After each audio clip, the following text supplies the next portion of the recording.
Hi there, my name's Jason Williams and good morning to another video. Well, it's a morning for me. This video is a continuation on the maintenance on this 80 series, and this is about fitting a new turbo. Because I was, if you'd watched previous videos, I've done lots of bits and pieces, and the most recent was doing the injectors, and it got a bit better, and I was like, quite a bit better. I was quite happy with that, and I was like, yeah, I'm done. Anyway, I thought about things for a while, and I'm like, oh, you know what? The turbocharger is quite old. It's close to 15 years old, some 300,000 Ks ish. I sort of, why don't I check it? So I've got my dial gauge. I don't have it with me, but it's just here. I went to check it, and I took the front cover off the turbocharger, the intake, and I went to measure the movement in the shaft to see whether it was worn or. Anyway, I put my hand in there, thought, oh, I'll just spin it and check myself, just because I've done this a lot with turbos, and I've refurbed of quite a few things. And anyway, I spun it, and I moved it. I was like, whoa, that's moving way too much. So I was like, all right, new turbo it is. I bought a new turbo. I've got it here. I'll show you that, and I'll show you the differences in what's happening. And this is exciting because I'd thought about, it's an old-fashioned turbo, a DTS turbo, that was, it spools up late in comparison to like a 16G or a high flow type turbo. And I was like, oh, maybe I'll be nice if it spooled up earlier, make it a bit more responsive, a bit better drive, and towing, much better in towing. And so I bought myself a 16G turbo, and I'll show you all that as I go, as long as it was 16G. Yeah, no, sure it is. Anyway, I'll show you all the bits. I'll get right into it, and so there's some things I'll have to do and change. Oh, the old turbocharger is water cooled, and so I've got extra water lines, and the new turbo is oil cooled, meaning I don't need any water lines, which is cool. At least I don't have to worry about that. Things have changed, and yeah, I'll grab the camera and I'll show you what's going on. Alright, so with the kit I have a new oil feed line, which is this one here, and you'll see these water lines. These are no longer required. I've got new hoses, so I don't have to have these fittings at all. Like that, that'll eliminate quite a bit of that. And even this, that's this one here, and this one in under here. So I'll be done. I won't have any of that, and I'll show you my new turbo. All right, so this being just some parts here. They're old feed hose because the air intake hose, because the inlet over here on this new turbo is 4-inch 100mm, which the old one is 2.5-inch, and so massive difference there. I've got another intake pipe there with a reducer, and a hose kit from Train Tamer, or Dog Kite.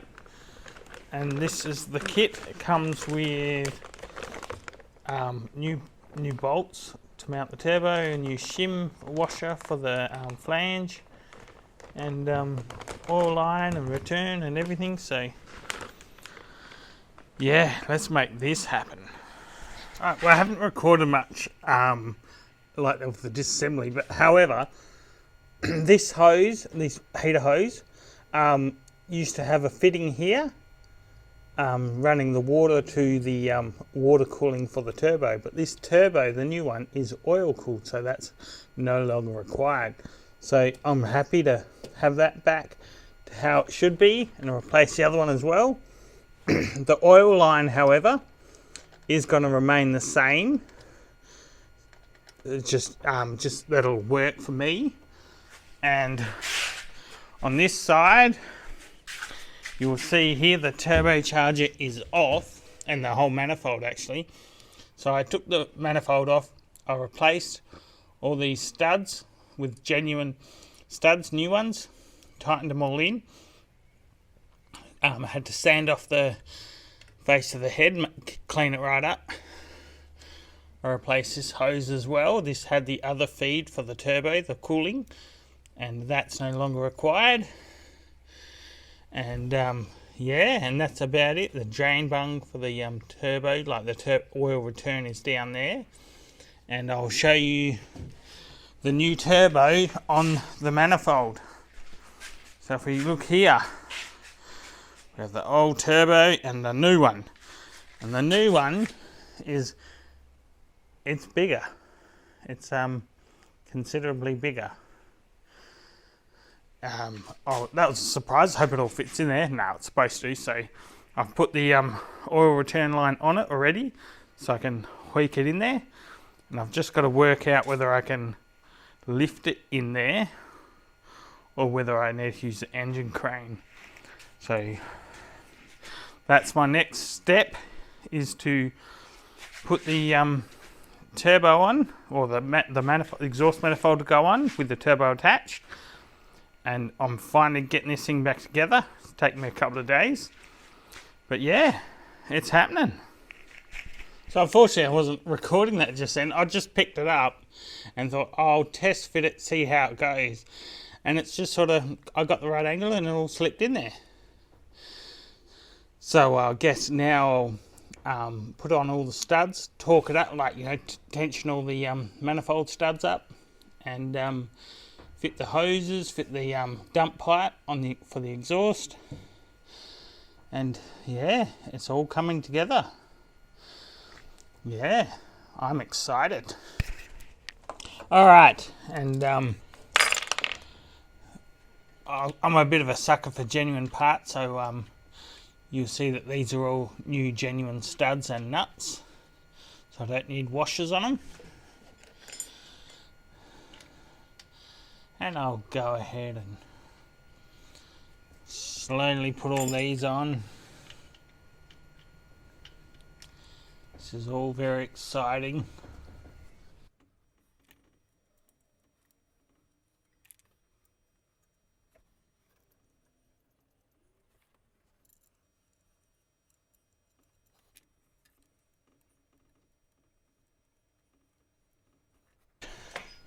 And most of them I'm going to have to do by hand, because I've got a ratchet spanner, but the ratchet spanner doesn't fit around the manifold very well. So I've just got to do all these slowly by hand.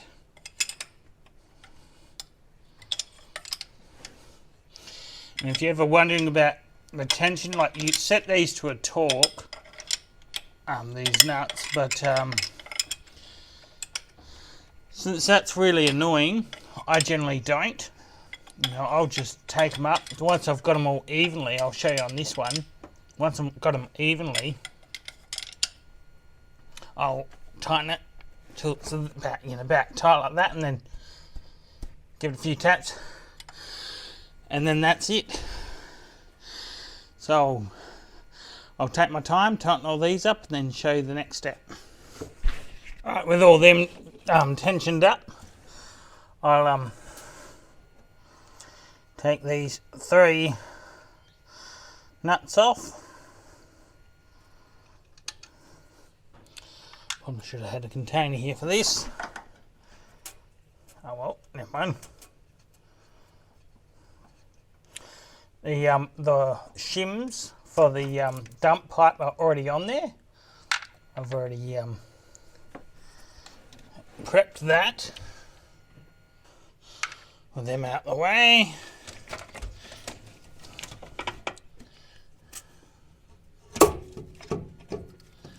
Should be able to get that dump pipe on there.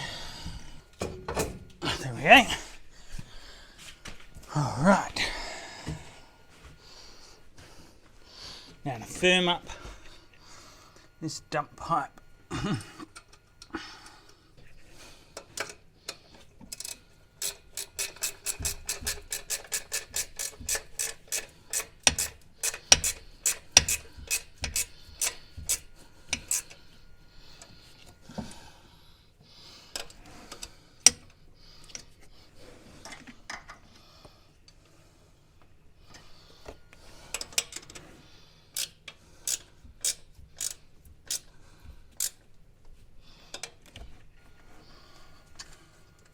These bit of tension.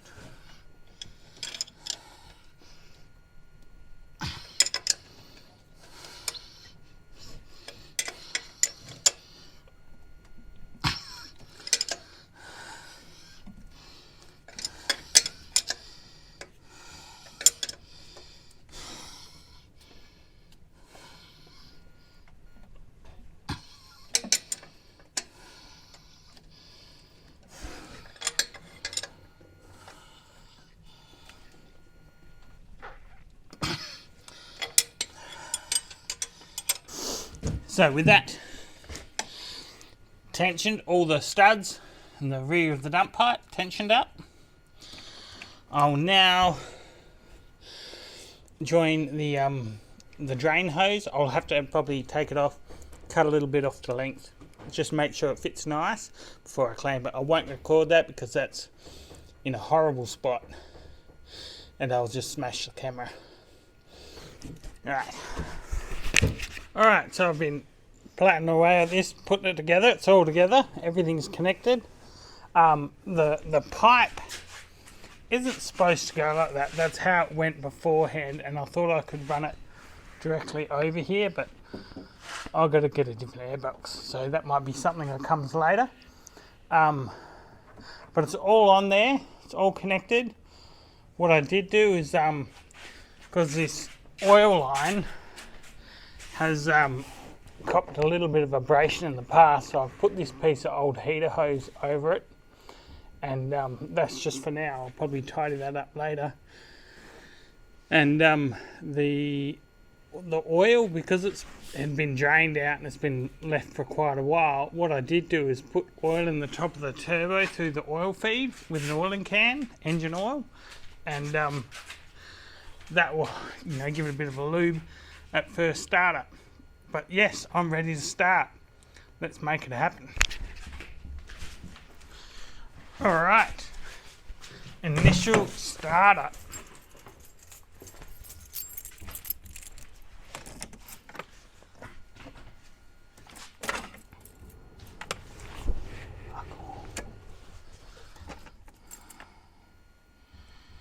Give it a good double glow. It has been going for a few days.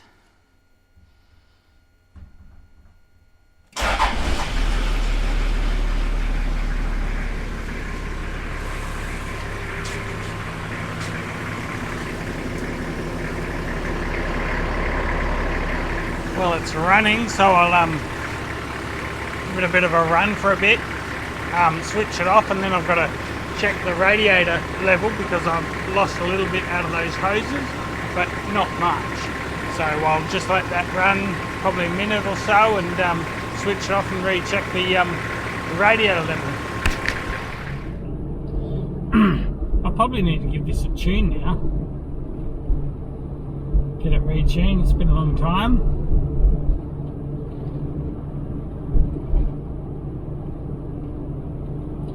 But that, that'll I'll be able to tell by the EGTs. Anyway, it's a warm day. We're 30 odd degrees today. So it's a good test to see whether the EGTs are lower. Are they lower than what they were? Guess I'm gonna find out. We're at operating temperature now, roughly. See what it's capable of. Oh.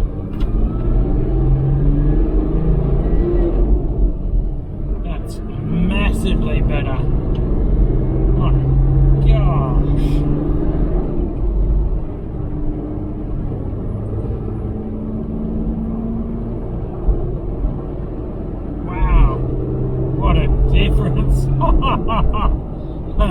That's awesome. And the EGTs are way lower. Not even close to the same. They are so much lower, it's not funny. What do you know?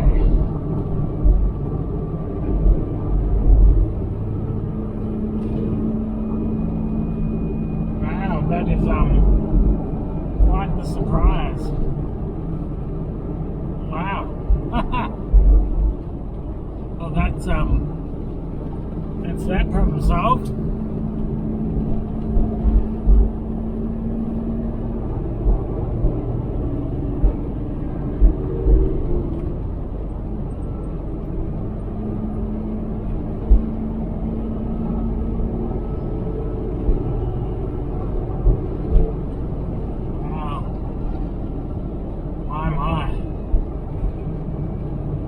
Do is put a new turbo on, well, a better turbo, and that spools up early. The old 16G does it again. What a good turbo.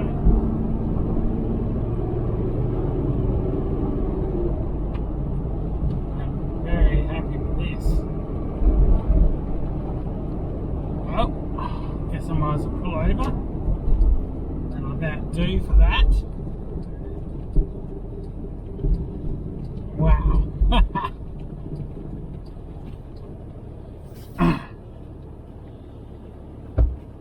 Well, there you go. The 16G turbo is what a world of difference. It's EGT's running so much lower, like ridiculously amount lower, because the engines don't have to work nearly as hard to get the same outcome. And you know, I was thinking, oh, maybe I need to tune it. No, I'm happy with that.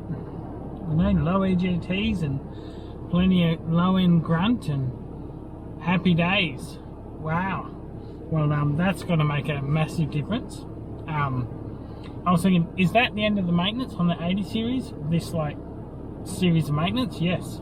Might be some upgrades. I reckon I might change the airbox, because that's getting annoying. Very, very impressive 16G turbo from UFI. Yes, 100%. That's cool. That is very good. Yeah, wow. Thank you so much for watching. As you can tell, I'm incredibly excited, and I will aspire to see you in the next one, which is more fun jobs. Like, I'm getting stuff out of the way in the shed. I'm going to start clearing up the shed, and I've got some projects. You might have seen some snippets of what's there. I'm going to get onto them and knock them out. But yeah, thank you so much for watching this one, and I will aspire to see you in the next one. This was so much fun to do. I'm now super stoked driving this. It feels amazing. Cheers. See ya.